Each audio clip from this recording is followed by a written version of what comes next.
আসসালামু আলাইকুম। আজ আমরা শুনব জেমি ব্রাউনের জীবনের এক অবিশ্বাস্য পরিবর্তনের গল্প। একসময় যার জীবন ছিল হলিউডের চাকচিক্য, বিলাসিতা আর খ্যাতির মোহে ঘেরা, আজ তিনি ইসলামের শান্তিময় ছায়াতলে খুঁজে পেয়েছেন জীবনের প্রকৃত সার্থকতা।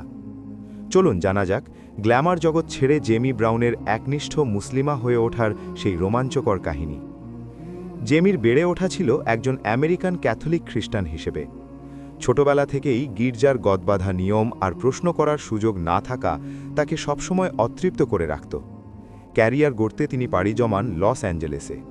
সেখানে তিনি কানি ওয়েস্ট, স্নুপ ডগ এবং ফ্যারেলের মতো বিশ্বখ্যাত তারকাদের হেয়ার স্টাইলিস্ট ও গ্রাফিক আর্টিস্ট হিসেবে ঈর্ষণীয় সাফল্য পান।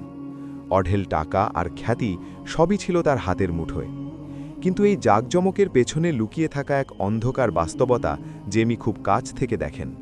তিনি লক্ষ্য করেন ড্রাগ ওভারডোজ আর আত্মহত্যার হার হলিউডের তারকাদের মধ্যেই সবচেয়ে বেশি।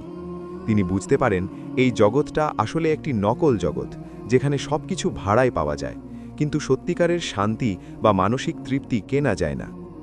ঠিক এই সময়েই তার এক মুসলিম সহকর্মীর মাধ্যমে তিনি ইসলাম সম্পর্কে জানতে আগ্রহী হন। প্রথমে তিনি কোরআন পড়তে শুরু করেন কেবল বিতর্কের খাতিরে, কিন্তু পড়তে গিয়ে তিনি নিজেই মুগ্ধ হয়ে যান। ত্রিত্ববাদের জটিলতার চেয়ে ইসলামের একেশ্বরবাদ বা এক আল্লাহর ধারণা তার কাছে অনেক বেশি পরিষ্কার ও যৌক্তিক মনে হল। বাইবেলের নানা সংস্করণের বিপরীতে কোরআনের অবিকৃত বাণী তার হৃদয়ে এক নতুন আলোর সঞ্চার করল।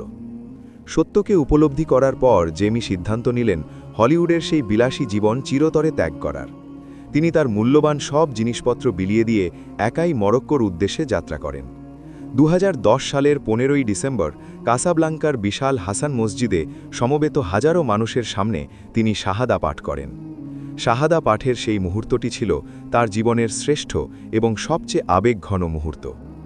বর্তমানে জেমি একজন গর্বিত মুসলিমা। হিজাব এখন তার কাছে কোনো বাধা নয়, বরং এক পরম শক্তি। তিনি বিশ্বাস করেন ইসলামী সমাজের সকল সমস্যার একমাত্র সমাধান।